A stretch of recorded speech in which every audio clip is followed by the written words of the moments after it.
Hello, everyone. My name is Joseph. Welcome to the Marxist Analysis newsletter. Today marks the 208th birthday of the father of all modern scientific socialist theory, practice, and governance, Karl Marx.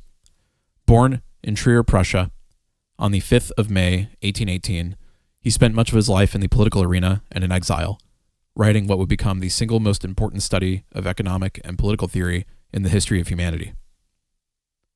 He traveled to Paris, where he met Friedrich Engels, and from then on the two became close friends, jointly developing the theories that would be known as dialectical and historical materialism, or simply Marxism. After Marx's death in 1883, Engels was able to complete, from Marx's notes, the unfinished second and third volumes of Capital before his own death in 1895.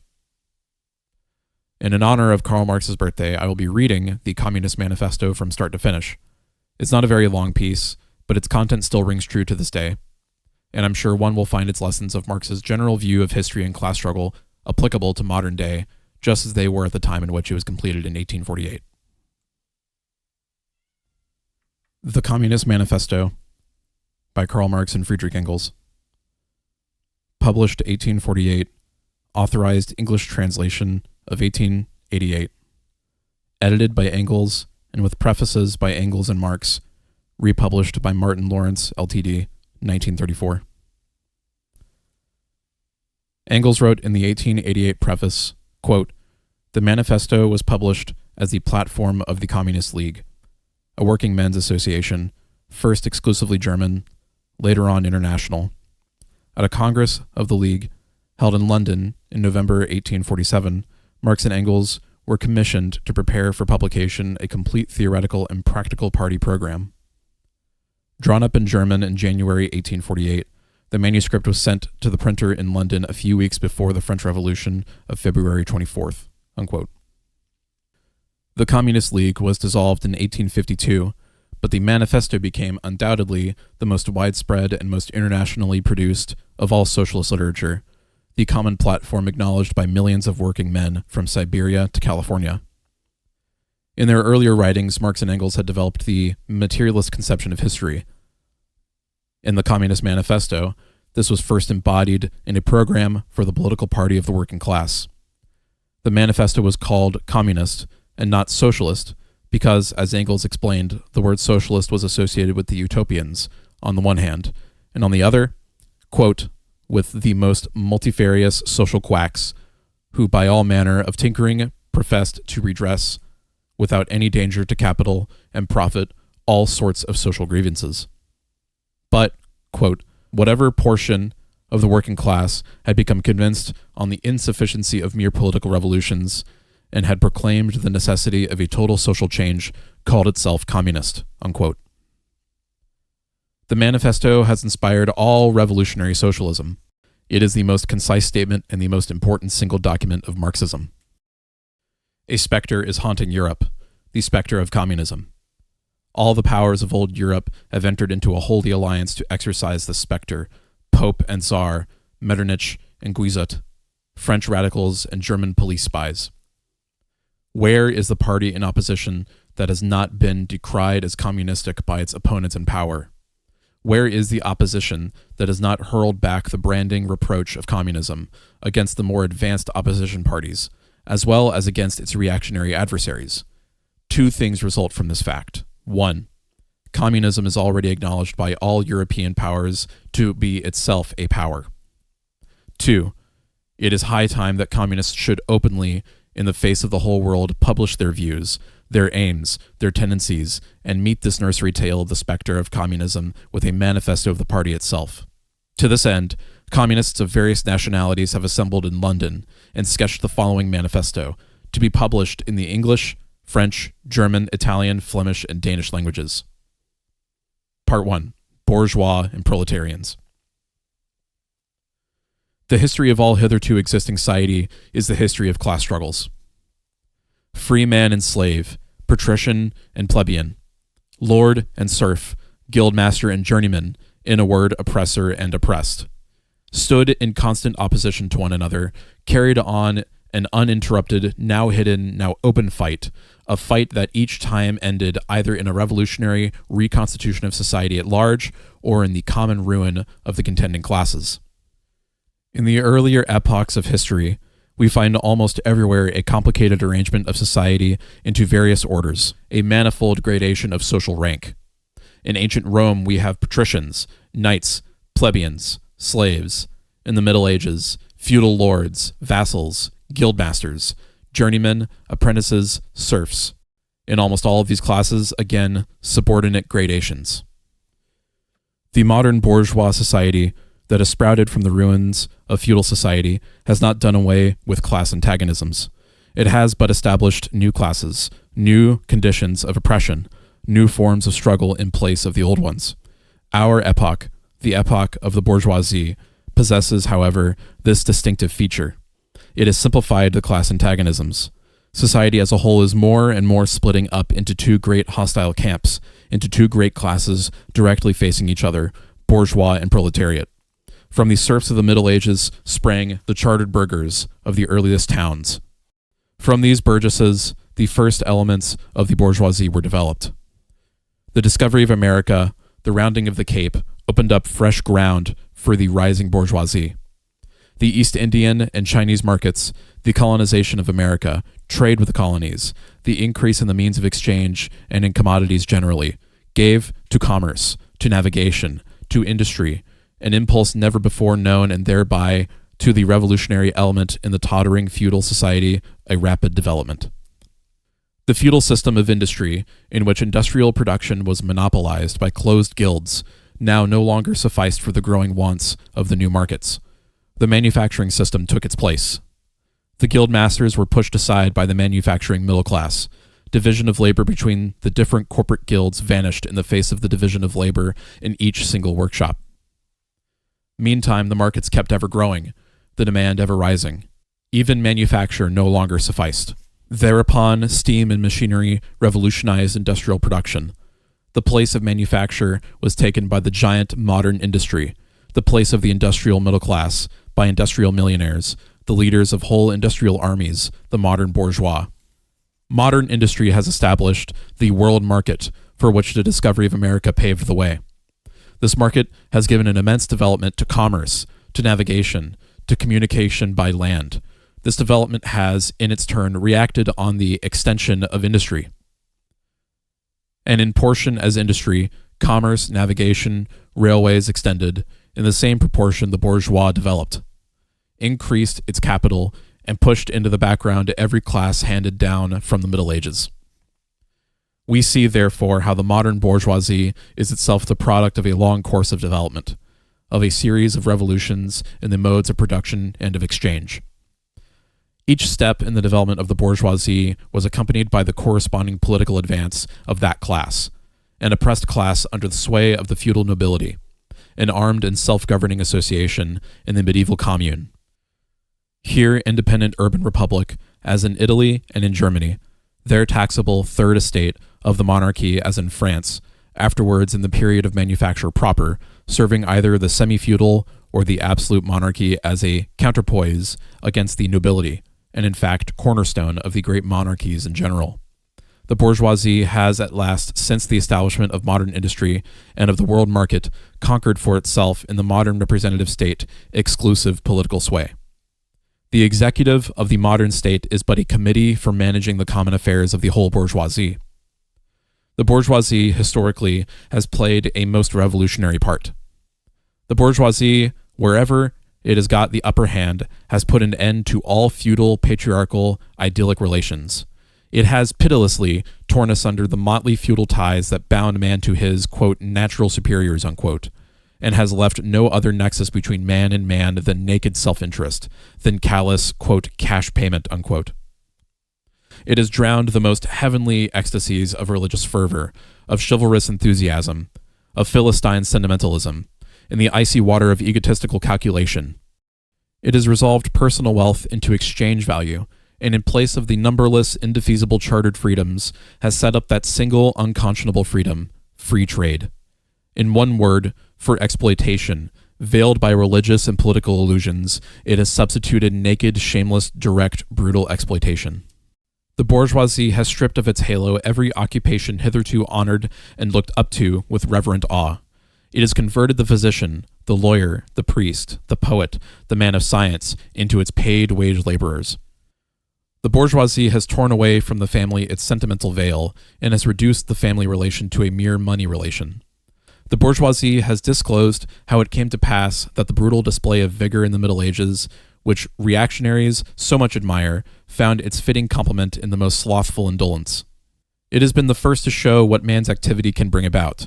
It has accomplished wonders far surpassing Egyptian pyramids, Roman aqueducts, and Gothic cathedrals. It has conducted expeditions that put in the shade all former exoduses of nations and crusades.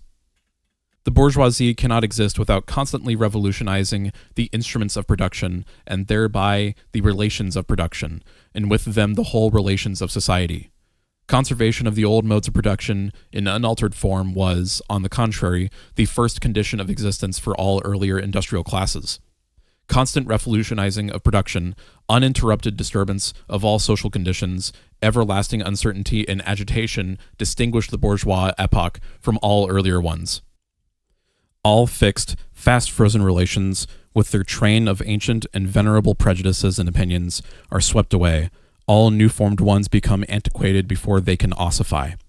All that is solid melts into air. All that is holy is profaned, and man is at last compelled to face with sober senses his real conditions of life and his relations with his kind. The need of a constantly expanding market for its products chases the bourgeoisie over the whole surface of the globe. It must nestle everywhere, settle everywhere, establish connections everywhere. The bourgeoisie has, through its exploitation of the world market, given a cosmopolitan character to production and consumption in every country. To the great chagrin of reactionaries, it has drawn from under the feet of industry the national ground on which it stood. All old established national industries have been destroyed or are daily being destroyed. They are dislodged by new industries, whose introduction becomes a life and death question for all civilized nations, by industries that no longer work up indigenous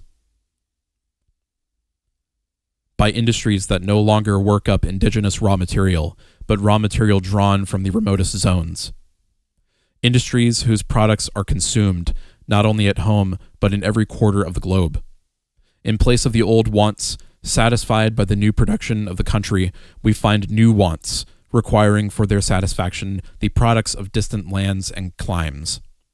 In place of the old local and national seclusion and self-sufficiency, we have intercourse in every direction, universal interdependence of nations, and as in material, so also in intellectual production. The intellectual creations of individual nations become common property. National one-sidedness and narrow-mindedness become more and more impossible, and from the numerous national and local literatures there arises a world literature. The bourgeoisie, by the rapid improvement of all instruments of production, by the immensely facilitated means of communication, draws all, even the most barbarian nations, into civilization. The cheap prices of its commodities are the heavy artillery with which it batters down all Chinese walls, with which it forces the barbarians' intensely obstinate hatred of foreigners to capitulate. It compels all nations, on pain of extinction, to adopt the bourgeois mode of production. It compels them to introduce what it calls civilization unto their midst, i.e., to become bourgeois themselves. In one word, it creates a world after its own image. The bourgeoisie has subjected the country to the rule of the towns.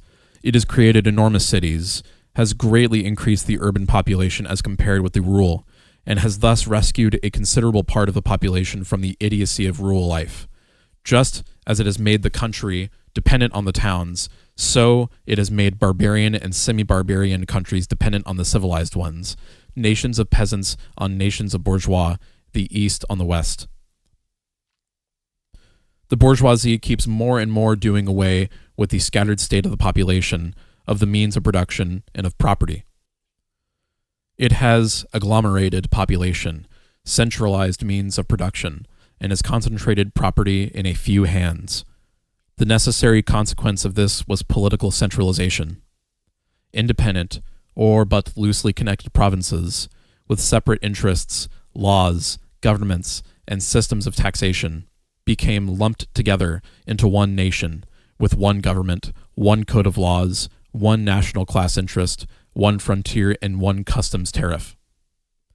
The bourgeoisie, during its rule of scarce 100 years, has created more massive and more colossal productive forces than have all preceding generations together. Subjugation of nature's forces to man, machinery, application of chemistry to industry and agriculture, steam navigation, railways, electric telegraphs, clearing of whole continents for cultivation, canalization of rivers, whole populations conjured out of the ground. What earlier century had even a presentiment that such productive forces slumbered in the lap of social labor? We see, then, the means of production and of exchange on whose foundation the bourgeoisie built itself up were generated in feudal society. At a certain stage in the development of these means of production and of exchange, the conditions under which feudal society produced and exchanged, the feudal organization of agriculture and manufacturing industry, in one word, the feudal relations of property became no longer compatible with the already developed productive forces. They became so many fetters. They had to be burst asunder. They were burst asunder. Into their place stepped free competition, accompanied by a social and political constitution adapted to it, and by the economical and political sway of the bourgeois class. A similar movement is going on before our own eyes. Modern bourgeois society, with its relations of production, of exchange, and of property, a society that has conjured up such gigantic means of production and of exchange, is like the sorcerer who is no longer able to control the powers of the netherworld whom he has called up by his spells. For many a decade past, the history of industry and commerce is but the history of the revolt of modern productive forces against modern conditions of production, against the property relations that are the conditions for the existence of the bourgeoisie and of its rule. It is enough to mention the commercial crises that by their periodical return put the existence of their entire bourgeois society on its trial, each time more threateningly. In these crises, a great part not only of the existing products, but also of the previously created productive forces are periodically destroyed. In these crises, there breaks out an epidemic that in all earlier epochs would have seemed an absurdity: the epidemic of overproduction. Society suddenly finds itself put back into a state of momentary barbarism. It appears as if a famine, a universal war of devastation, had cut off the supply of every means of subsistence. Industry and commerce seem to be destroyed. And why? Because there is too much civilization, too much means of subsistence, too much industry, too much commerce. The productive forces at the disposal of society no longer tend to further development of the conditions of bourgeois property. On the contrary, they have become too powerful for these conditions, by which they are fettered, and so soon as they overcome these fetters, they bring disorder into the whole of bourgeois society, endanger the existence of bourgeois property. The conditions of bourgeois society are too narrow to comprise the wealth created by them. And how does the bourgeoisie get over these crises? On the one hand, by enforced destruction of a mass of productive forces; on the other, by the conquest of new markets, and by the more thorough exploitation of the old ones. That is to say, by paving the way for more extensive and more destructive crises, and by diminishing the means whereby crises are prevented. The weapons with which the bourgeoisie felled feudalism to the ground are now turned against the bourgeoisie itself. But not only has the bourgeoisie forged the weapons that bring death to itself, it has also called into existence the men who are to wield these weapons, the modern working class, the proletarians. In proportion as the bourgeoisie, i.e., capital, is developed, in the same proportion is the proletariat, the modern working class, developed a class of laborers who live only so long as they find work, and who find work only so long as their labor increases capital. These laborers, who must sell themselves piecemeal, are a commodity, like every other article of commerce, and are consequently exposed to all the vicissitudes of competition, to all the fluctuations of the market. Owing to the extensive use of machinery and to the division of labor, the work of a proletarian has lost all individual character, and consequently all charm for the workman. He becomes an appendage of the machine. It is only the most simple, most monotonous, and most easily acquired knack that is required of him. Hence, the cost of production of a workman is restricted almost entirely to the means of subsistence that he requires for his maintenance and for the propagation of his race. But the price of a commodity, and therefore also of labor, is equal to its cost of production. In proportion, therefore, as the repulsiveness of the work increases, the wage decreases. Nay, more, in proportion as the use of machinery and division of labor increases, in the same proportion the burden of toil also increases, whether by prolongation of the work hours, by increase of the work exacted in the given time, or by increased speed of the machinery, etc. Modern industry has converted the little workshop of the patriarchal master into the great factory of the industrial capitalist. Masses of laborers, crowded into the factory, are organized like soldiers. As privates of the industrial army, they are placed under the command of a perfect hierarchy of officers and sergeants. Not only are they slaves of the bourgeois class and of the bourgeois state, they are daily and hourly enslaved by the machine, by the overlooker, and above all, by the individual bourgeois manufacturer himself. The more openly this despotism proclaims gain to be its end and aim, the more petty, the more hateful, and the more embittering it is. The less the skill and exertion of strength implied in manual labor, in other words, the more modern industry becomes developed. The more is the labor of men superseded by that of women. Differences of age and sex have no longer any distinctive social validity for the working class.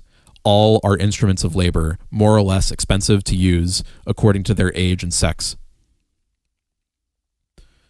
No sooner is the exploitation of the laborer by the manufacturer so far at an end that he receives his wage in cash than he is set upon by the other portions of the bourgeoisie, the landlord, the shopkeeper, the pawnbroker, etc.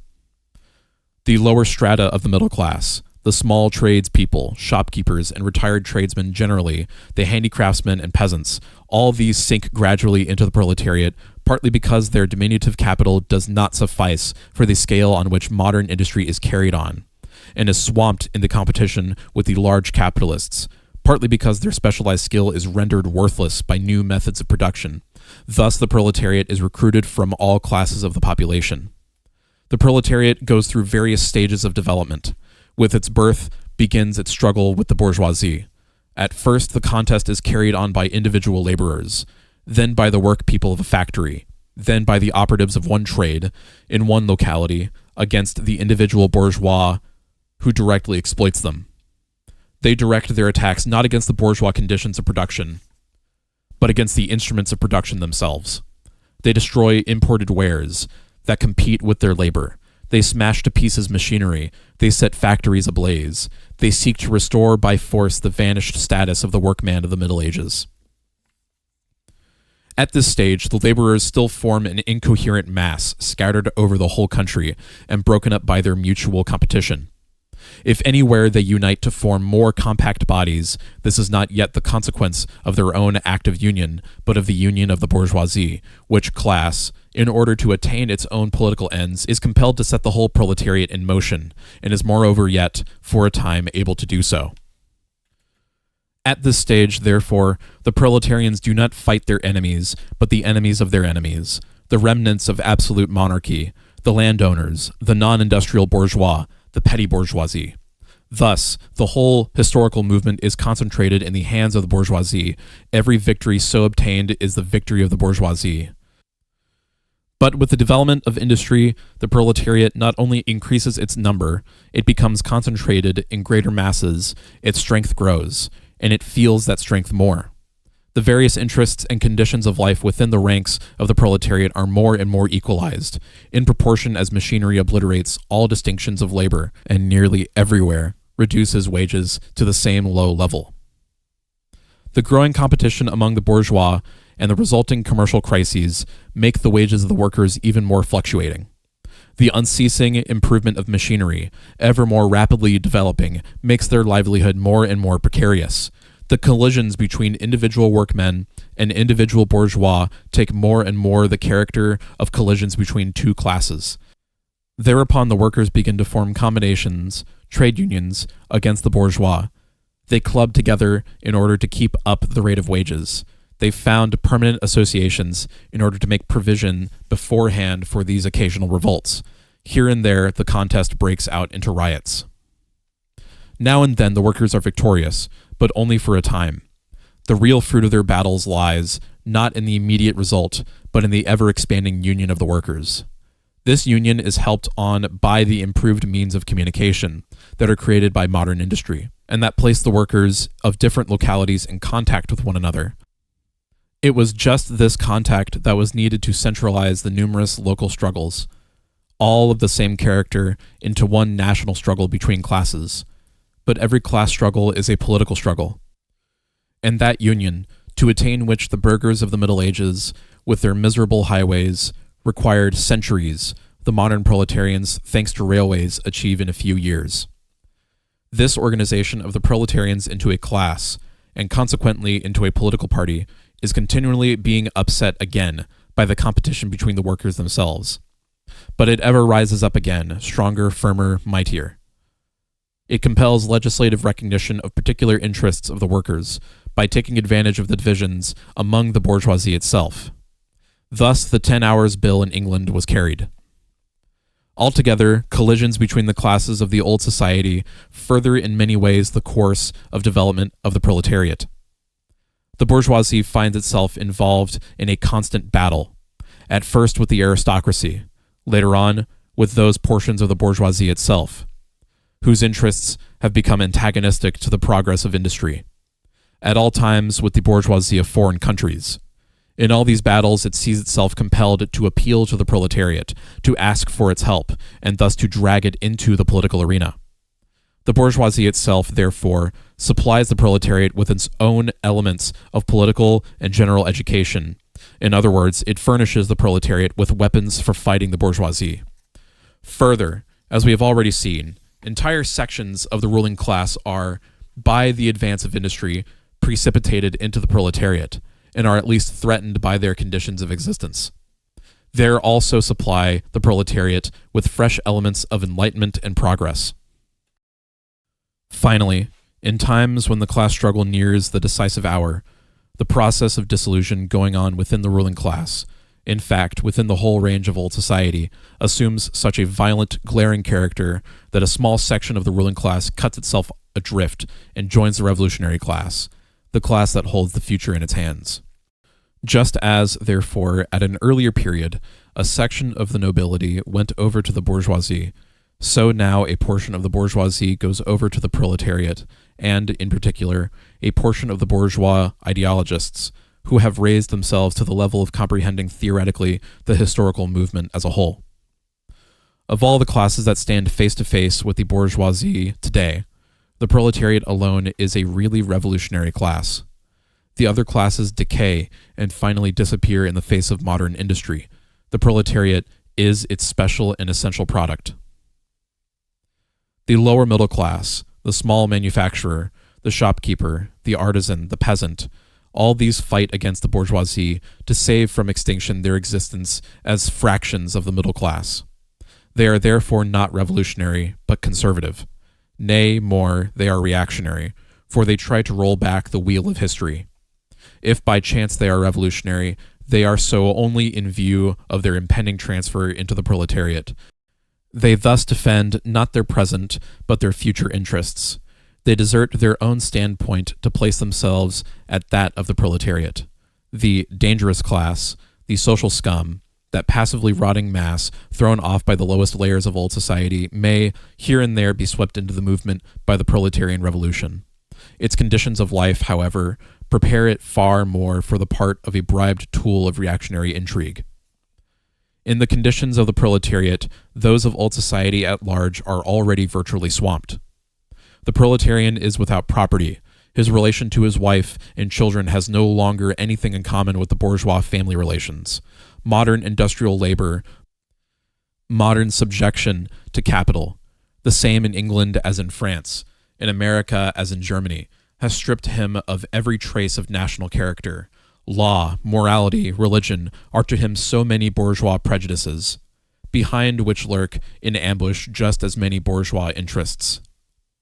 All the preceding classes that got the upper hand sought to fortify their already acquired status by subjecting society at large to their conditions of appropriation.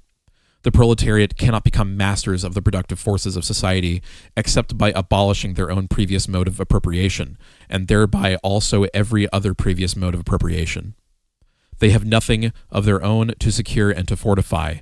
Their mission is to destroy all previous securities for and insurances of individual property. All previous historical movements were movements of minorities, or in the interest of minorities. The proletarian movement is the self-conscious, independent movement of the immense majority, in the interests of the immense majority. The proletariat, the lowest stratum of our present society, cannot stir, cannot raise itself up without the whole superincumbent strata of official society being sprung into the air. Though not in substance, yet in form, the struggle of the proletariat with the bourgeoisie is at first a national struggle. The proletariat of each country must, of course, first of all settle matters with its own bourgeoisie. In depicting the most general phases of the development of the proletariat, we trace the more or less veiled civil war, raging within existing society up to the point where that war breaks out into open revolution, and where the violent overthrow of the bourgeoisie lays the foundation for the sway of the proletariat. Hitherto, every form of society has been based, as we have already seen, on the antagonism of oppressing and oppressed classes. But in order to oppress a class, certain conditions must be assured to it under which it can, at least, continue its slavish existence. The serf, in the period of serfdom, raised himself to membership in the commune, just as the petty bourgeois, under the yoke of feudal absolutism, managed to develop into a bourgeois. The modern laborer, on the contrary, instead of rising with the progress of industry, sinks deeper and deeper below the conditions of existence of his own class. He becomes a pauper, and pauperism develops more rapidly than population and wealth. And here it becomes evident that the bourgeoisie is unfit any longer to be the ruling class in society and to impose its conditions of existence upon society as an overriding law. It is unfit to rule because it is incompetent to assure an existence to its slave within his slavery, because it cannot help letting him sink into such a state that it has to feed him instead of being fed by him. Society can no longer live under the bourgeoisie. In other words, its existence is no longer compatible with society. The essential condition for the existence and for the sway of the bourgeois class is the formation and augmentation of capital. The condition for capital is wage labor. Wage labor rests exclusively on competition between the laborers. The advances of industry, whose involuntary promoter is the bourgeoisie, replaces the isolation of the laborers, due to competition, by their revolutionary combination, due to association. The development of modern industry, therefore, cuts from under its feet the very foundation on which the bourgeoisie produces and appropriates products. What the bourgeoisie therefore produces, above all, are its own gravediggers. Its fall and the victory of the proletariat are equally inevitable. Part 2. Proletarians and Communists. In what relation do the Communists stand to the proletarians as a whole? The Communists do not form a separate party opposed to other working class parties. They have no interests separate and apart from those of the proletariat as a whole. They do not set up any sectarian principles of their own by which to shape and mold the proletarian movement. The Communists are distinguished from other working class parties by this only. 1. In the national struggles of the proletarians of the different countries, they point out and bring to the front the common interests of the entire proletariat, independently of all nationality. 2. In the various stages of development which the struggle of the working class against the bourgeoisie has to pass through, they always and everywhere represent the interests of the movement as a whole. The Communists, therefore, are on the one hand, practically, the most advanced and resolute section of the working class parties of every country, that section which pushes forward all others. On the other hand, theoretically, they have over the great mass of the proletariat the advantage of clearly understanding the line of march, the conditions, and ultimate general results of the proletarian movement. The immediate aim of the communists is the same as of all the other proletarian parties: formation of the proletariat into a class, overthrow of the bourgeois supremacy, conquest of political power by the proletariat. The theoretical conclusions of the communists are in no way based on ideas or principles that have been invented or discovered by this or that would-be universal reformer. They merely express, in general terms, actual relations springing from an existing class struggle, from a historical movement going on under our very eyes. The abolition of existing property relations is not at all a distinctive feature of communism. All property relations in the past have continually been subject to historical change consequent upon the change in historical conditions. The French Revolution, for example, abolished feudal property in favor of bourgeois property. The distinguishing feature of communism is not the abolition of property generally, but the abolition of bourgeois property.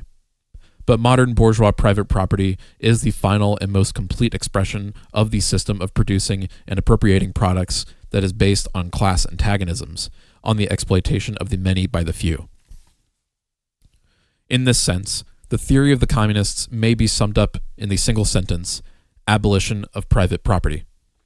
We communists have been reproached with the desire of abolishing the right of personally acquiring property as the fruit of a man's own labor, which property is alleged to be the groundwork of all personal freedom, activity, and independence. Hard-won, self-acquired, self-earned property. Do you mean the property of the petty artisan and of the peasant, a form of property that preceded the bourgeois form? There is no need to abolish that. The development of industry has to a great extent already destroyed it, and is still destroying it daily. Or do you mean modern bourgeois private property? But does wage labor create any property for the laborer? Not a bit. It creates capital, i.e., that kind of property which exploits wage labor and which cannot increase except upon condition of begetting a new supply of wage labor for fresh exploitation. Property, in its present form, is based on the antagonism of capital and wage labor. Let us examine both sides of this antagonism. To be a capitalist is to have not only a purely personal, but a social status in production. Capital is a collective product, and only by the united action of many members, nay, in the last resort, only by the united action of all members of society can it be set in motion. Capital is therefore not a personal, it is a social power. When, therefore, capital is converted into common property, into the property of all members of society, personal property is not thereby transformed into social property. It is only the social character of the property that is changed. It loses its class character. Let us now take wage labor. The average price of wage labor is the minimum wage, i.e., that quantum of the means of subsistence which is absolutely requisite to keep the laborer in bare existence as a laborer. What, therefore, the wage laborer appropriates by means of his labor merely suffices to prolong and reproduce a bare existence. We by no means intend to abolish this personal appropriation of the products of labor, an appropriation that is made for the maintenance and reproduction of human life, and that leaves no surplus wherewith to command the labor of others. All that we want to do away with is the miserable character of this appropriation, under which the laborer lives merely to increase capital and is allowed to live only insofar as the interest of the ruling class requires it. In bourgeois society, living labor is but a means to increase accumulated labor. In communist society, accumulated labor is but a means to widen, to enrich, to promote the existence of the laborer. In bourgeois society, therefore, the past dominates the present. In communist society, the present dominates the past. In bourgeois society, capital is independent and has individuality, while the living person is dependent and has no individuality. And the abolition of this state of things is called by the bourgeois abolition of individuality and freedom, and rightly so. The abolition of bourgeois individuality, bourgeois independence, and bourgeois freedom is undoubtedly aimed at. By freedom is meant, under the present bourgeois conditions of production, free trade, free selling, and buying. But if selling and buying disappears, free selling and buying also disappears. This talk about free selling and buying and all the other brave words, quote unquote, of our bourgeoisie about freedom in general have a meaning, if any, only in contrast with restricted selling and buying, with the fettered trades of the Middle Ages, and have no meaning when opposed to the communist abolition of buying and selling, of the bourgeois conditions of production, and of the bourgeoisie itself. You are horrified at our intending to do away with private property, but in your existing society, private property is already done away with for 9/10 of the population. Its existence for the few is solely due to its non-existence in the hands of those 9/10. You reproach us, therefore, with intending to do away with a form of property, the necessary condition of whose existence is the non-existence of any property for the immense majority of society. In one word, you reproach us with intending to do away with your property. Precisely so. That is just what we intend. From the moment when labor can no longer be converted into capital, money, or rent, into a social power capable of being monopolized, i.e., from the moment when individual property can no longer be transformed into bourgeois property, into capital, from that moment, you say, individuality vanishes. You must therefore confess that by individual, quote unquote, you mean no other person than the bourgeois, than the middle-class owner of property. This person must indeed be swept out of the way and made impossible. Communism deprives no man of the power to appropriate the products of society. All that it does is to deprive him of the power to subjugate the labor of others by means of such appropriation. It has been objected that upon the abolition of private property, all work will cease, and universal laziness will overtake us. According to this, bourgeois society ought, long ago, to have gone to the dogs through sheer idleness. For those of its members who work acquire nothing, and those who acquire anything do not work. The whole of this objection is but another expression of the tautology. There can no longer be any wage labor when there is no longer any capital. All objections urged against the communistic mode of production and appropriating material products have, in the same way, been urged against the communistic modes of production and appropriating intellectual products. Just as to the bourgeois, the disappearance of class property is the disappearance of production itself, so the disappearance of class culture is to him identical with the disappearance of all culture. That culture, the loss of which he laments, is, for the enormous majority, a mere training to act as a machine. But don't wrangle with us so long as you apply, to our intended abolition of bourgeois property, the standard of your bourgeois notions of freedom, culture, law, etc. Your very ideas are but the outgrowth of the conditions of your bourgeois production and bourgeois property, just as your jurisprudence is but the will of your class made into a law for all, a will whose essential character and direction are determined by the economical conditions of existence of your class. The selfish misconception that induces you to transform it into eternal laws of nature and of reason, the social forms springing from your present mode of production and form of property, historical relations that rise and disappear in the progress of production, this misconception you share with every ruling class that has preceded you. What you see clearly in the case of ancient property, what you admit in the case of feudal property, you are of course forbidden to admit in the case of your own bourgeois form of property. Abolition of the family. Even the most radical flare-up at this infamous proposal of the communists. On what foundation is the present family, the bourgeois family, based? On capital, on private gain. In its completely developed form, this family exists only among the bourgeoisie. But this state of things finds its complement in the practical absence of the family among the proletarians, and in public prostitution. The bourgeois family will vanish, as a matter of course, when its complement vanishes, and both will vanish with the vanishing of capital. Do you charge us with wanting to stop the exploitation of children by their parents? To this crime we plead guilty. But, you will say, we destroy the most hallowed of relations when we replace home education by social. And your education, is not that also social and determined by the social conditions under which you educate? By the intervention, direct or indirect, of society by means of schools, etc.? The communists have not invented the intervention of society in education. They do but seek to alter the character of that intervention and to rescue education from the influence of the ruling class. The bourgeois claptrap about the family and education, about the hallowed correlation of parent and child, become all the more disgusting the more by the action of the modern industry. All family ties among the proletarians are torn asunder, and their children transformed into simple articles of commerce and instruments of labor. But you communists would introduce community of women, screams the whole bourgeoisie in chorus. The bourgeoisie sees in his wife a mere instrument of production.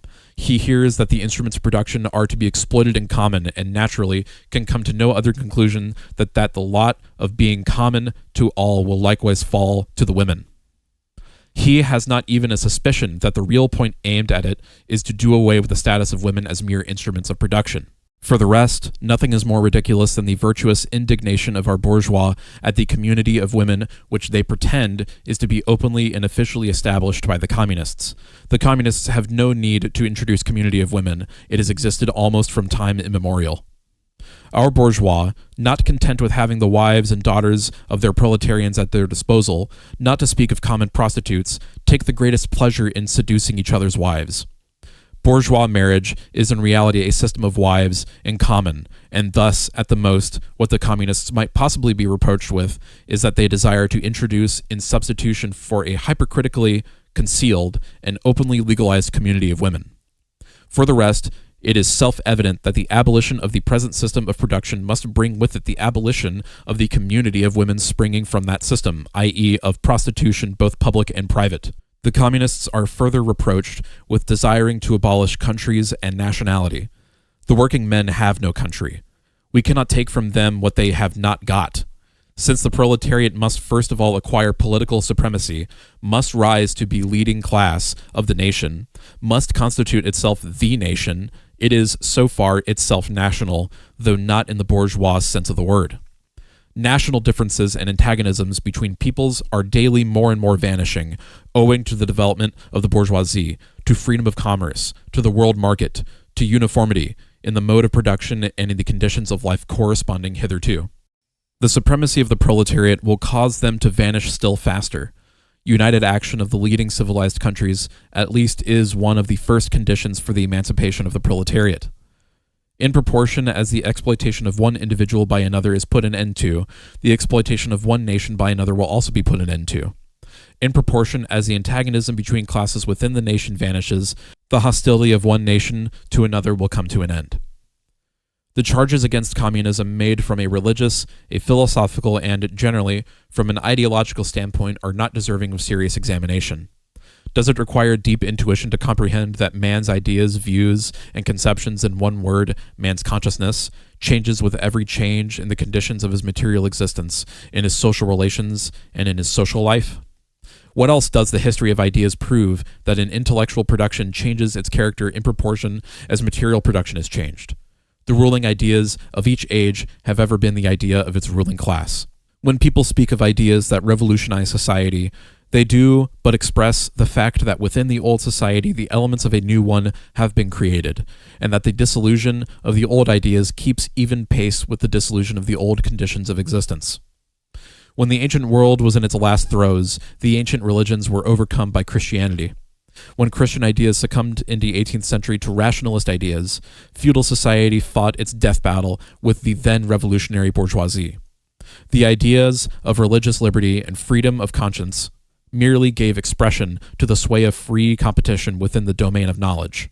Undoubtedly, it will be said, religious, moral, philosophical, and juridical ideas have been modified in the course of historical development, but religion, morality, philosophy, political science, and law constantly survived this change.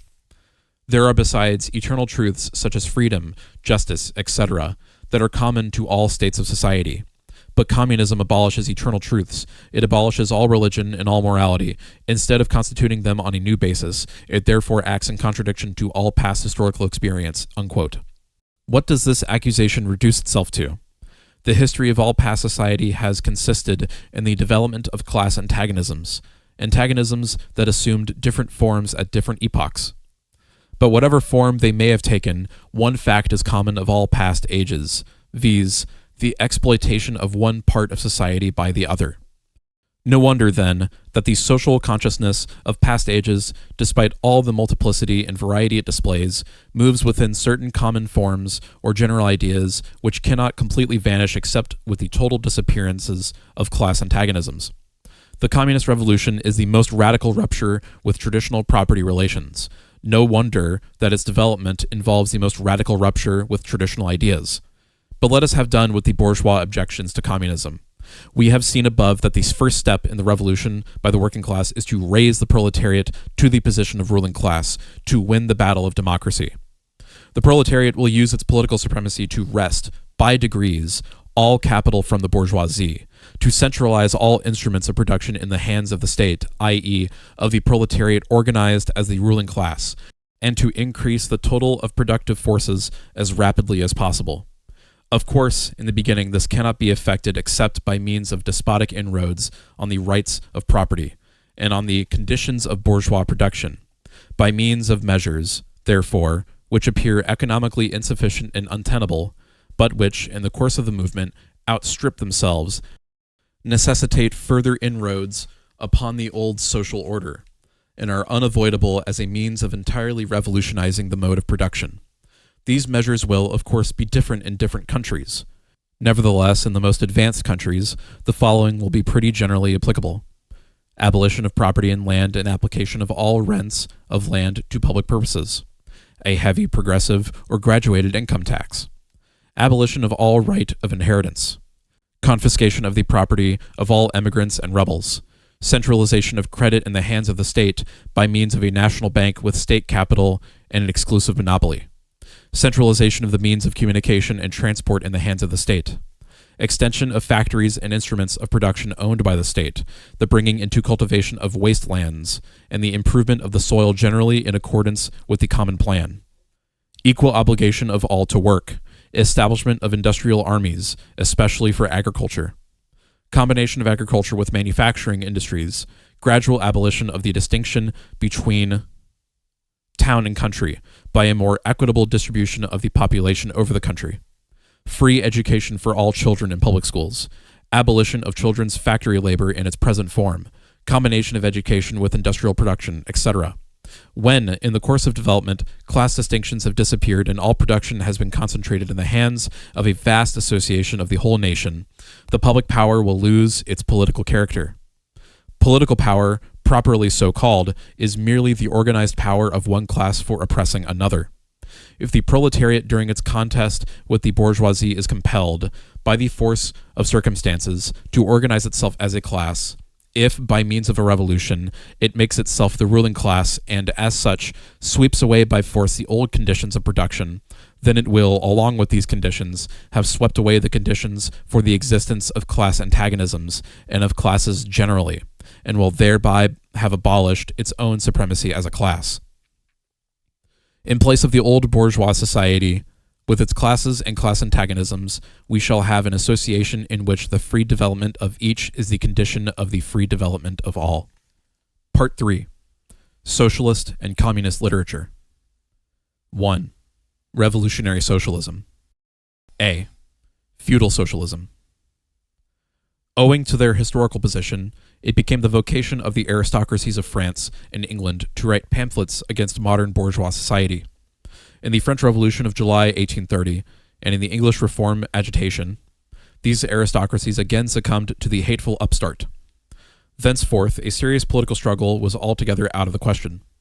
A literary battle alone remained possible. But even in the domain of literature, the old cries of the Restoration period had become impossible.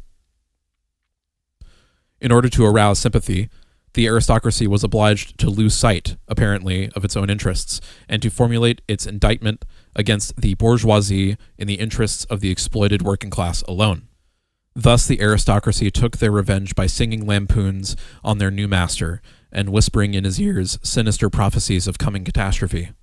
In this way arose feudal socialism, half lamentation, half lampoon, half echo of the past, half menace of the future, at times by its bitter, witty, and incisive criticism, striking the bourgeoisie to the very heart's core, but always ludicrous in its effect, through total incapacity to comprehend the march of modern history. The aristocracy, in order to rally the people to them, waved the proletarian alms bag in front for a banner.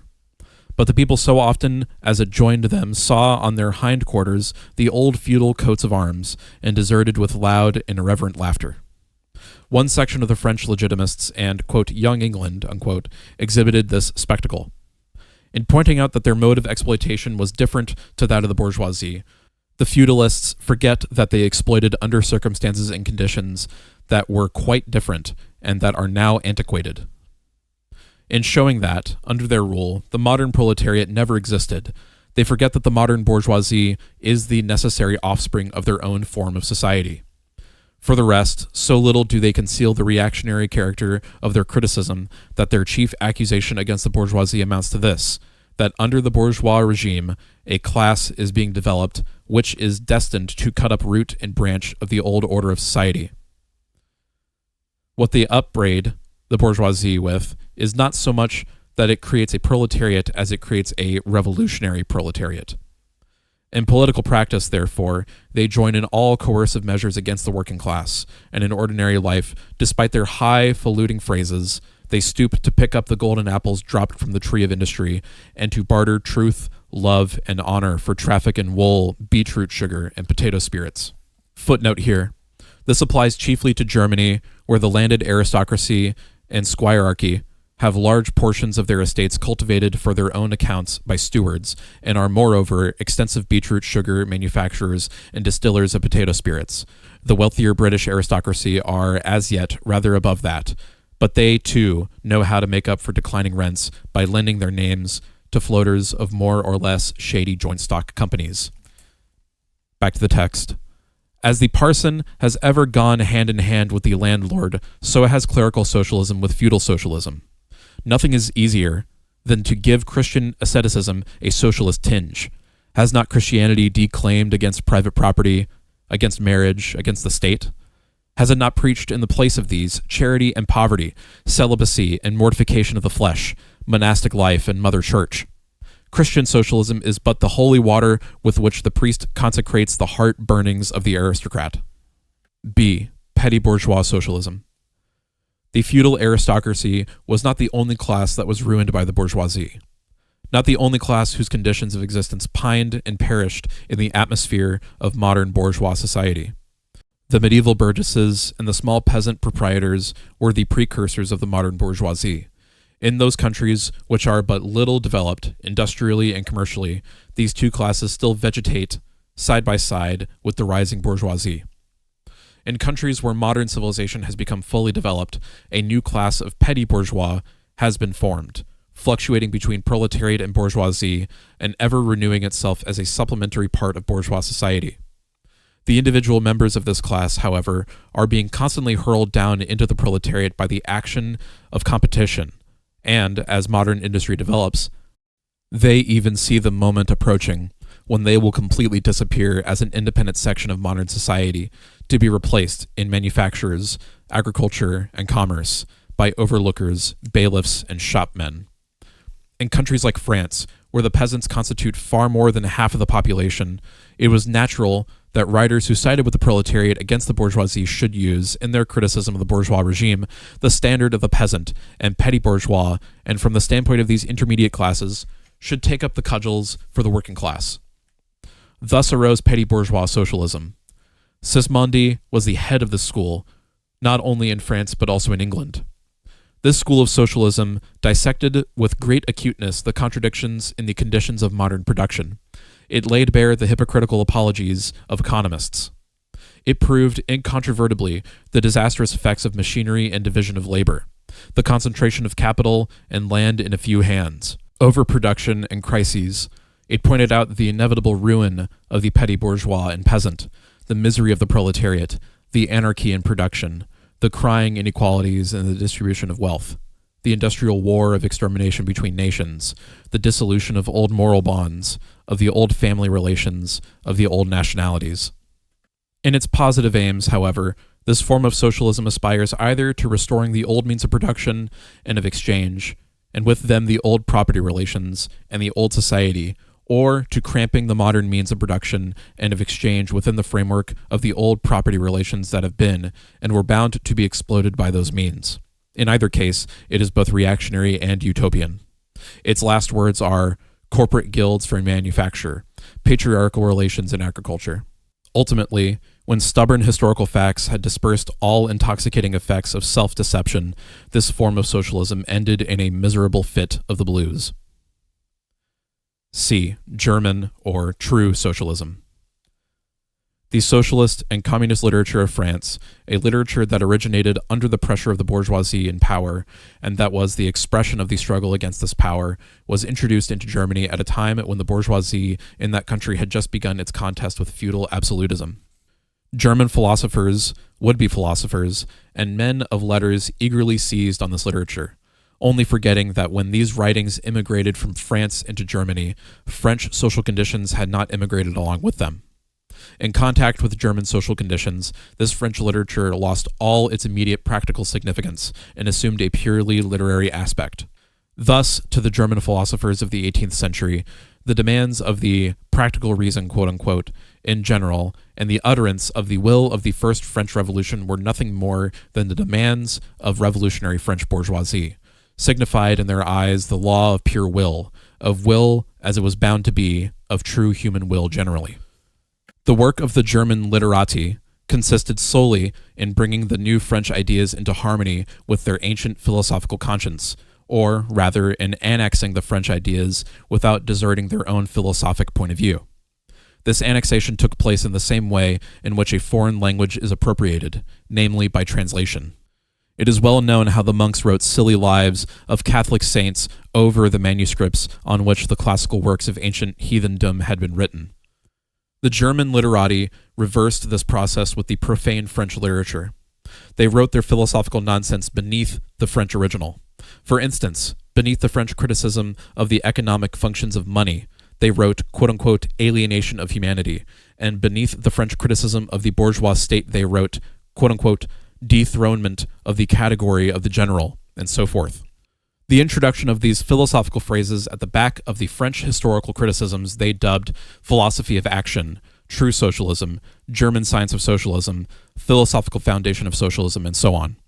The French socialist and communist literature was thus completely emasculated, and since it ceased in the hands of the German to express the struggle of one class with the other, he felt conscious of having overcome, quote, French one-sidedness, unquote, and of representing not true requirements, but the requirements of truth, not the interests of the proletariat, but the interests of human nature, of man in general, who belongs to no class, has no reality, who exists only in the misty realm of philosophical fantasy. This German socialism, which took its schoolboy task so seriously and solemnly, and extolled its poor stock-in-trade in such mountebank fashion, meanwhile gradually lost its pedantic innocence. The fight of the German, and especially of the Prussian bourgeoisie against feudal aristocracy and absolute monarchy, in other words, the liberal movement, became more earnest. By this, the long-wished-for opportunity was offered to, quote-unquote, true socialism by confronting the political movement with these socialist demands of hurling the traditional anathemas against liberalism, against representative government, against bourgeois competition, bourgeois freedom of the press, bourgeois legislation, bourgeois liberty and equality, and of preaching to the masses that they had nothing to gain and everything to lose by this bourgeois movement.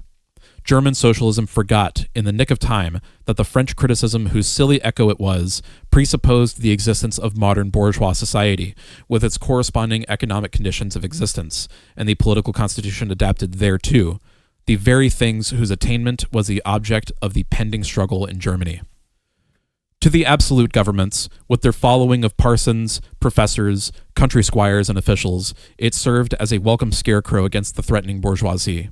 It was a sweet finish after the bitter pills of floggings and bullets, with which these same governments, just at that time, dosed the German working class risings. While this true socialism thus served the governments as a weapon for fighting the German bourgeoisie, it at the same time directly represented a reactionary interest, the interest of the German Philistines. In Germany, the petty bourgeois class, a relic of the 16th century, and since then constantly cropping up again under various forms, is the real social basis of the existing state of things. To preserve this class is to preserve the existing state of things in Germany.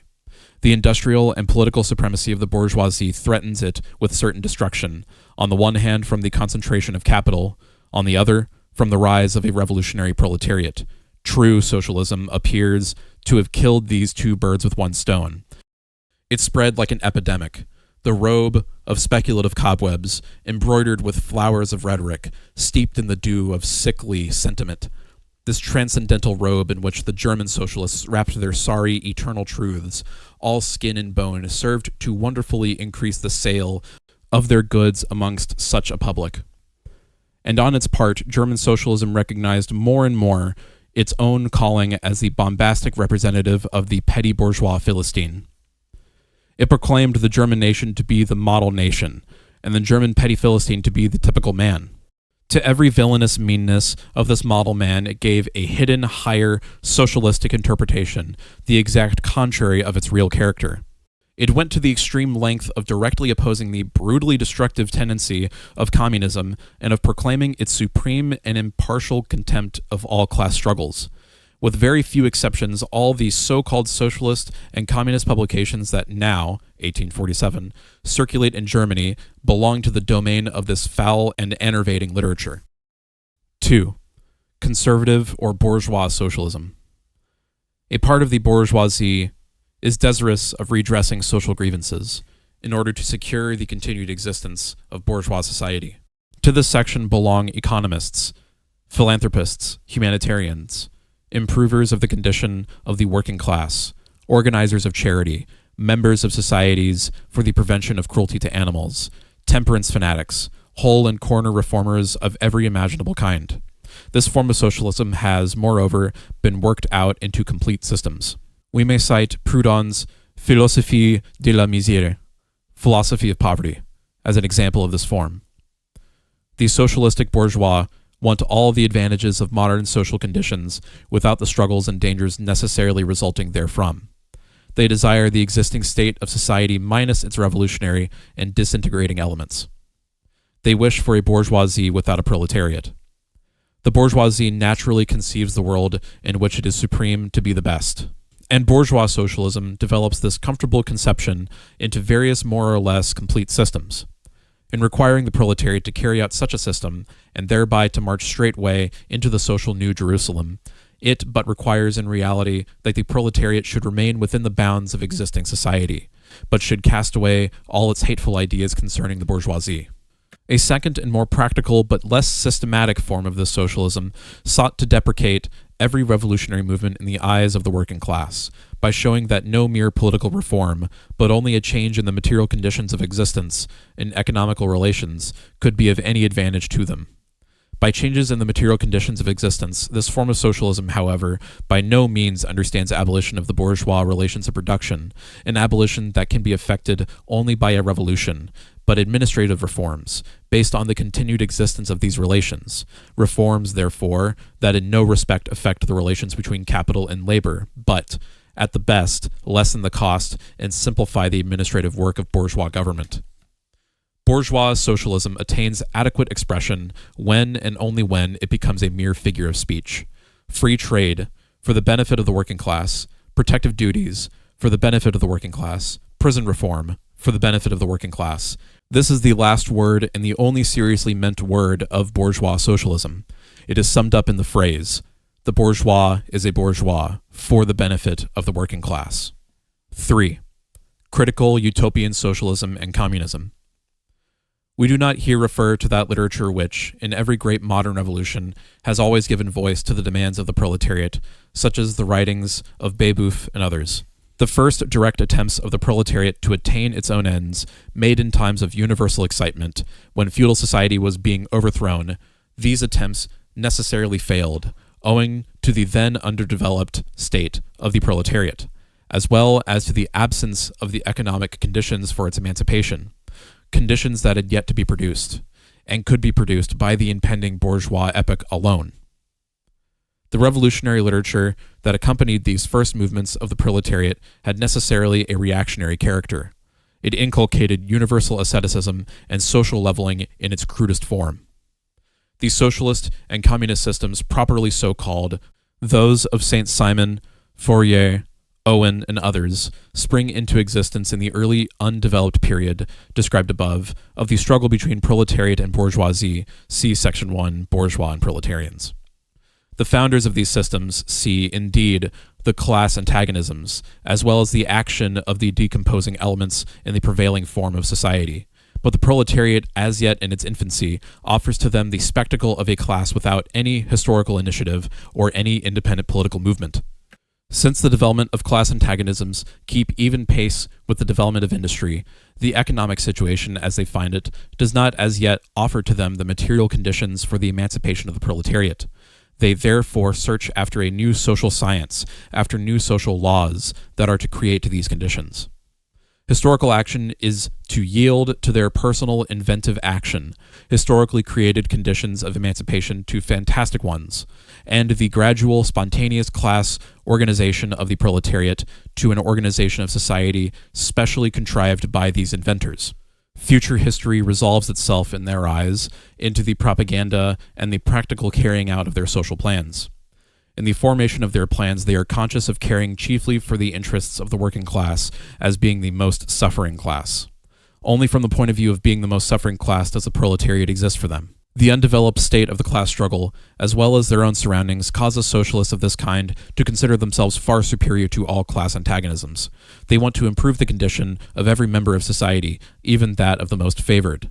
Hence, they habitually appeal to society at large, without distinction of class.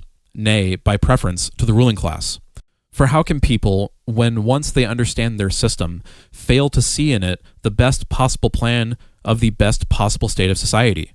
Hence, they reject all political and especially all revolutionary action. They wish to attain their ends by peaceful means and endeavor by small experiments necessarily doomed to failure and by the force of example to pave the way for their new social gospel. Such fantastic pictures of future society, painted at a time when the proletariat is still in a very undeveloped state and has but a fantastic conception of its own position, correspond with the first instinctive yearnings of that class for a general reconstruction of society. But these socialist and communist publications contain also a critical element. They attack every principle of existing society. Hence, they are full of the most valuable materials for the enlightenment of the working class. The practical measures proposed in them, such as the abolition of the distinction between town and country, of the family, of the carrying on of industries, of the account of private individuals, and of the wage system, the proclamation of social harmony, the conversion of the functions of the state into a mere superintendence of production. All these proposals point solely to the disappearance of class antagonisms, which were at that time only just cropping up, and which, in these publications, are recognized in their earliest, indistinct, and undefined forms only. These proposals, therefore, are of a purely utopian character. The significance of critical utopian socialism and communism bears an inverse relation to historical development. In proportion as the modern class struggle develops and takes definite shape, this fantastic standing, apart from the contest, these fantastic attacks on it, lose all practical value and all theoretical justification. Therefore, although the originators of these systems were, in many respects, revolutionary, their disciples have, in every case, formed mere reactionary sects. They hold fast by the original views of their masters, in opposition to the progressive historical development of the proletariat. They, therefore, endeavor, and that consistently, to deaden the class struggle and to reconcile the class antagonisms.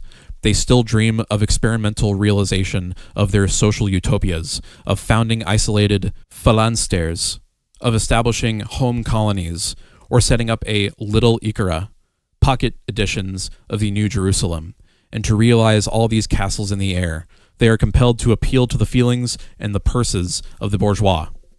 By degrees, they sink into the category of the reactionary conservative socialists depicted above, differing from those only by more systematic pedantry, and by their fantastical and superstitious beliefs in the miraculous effects of their social science.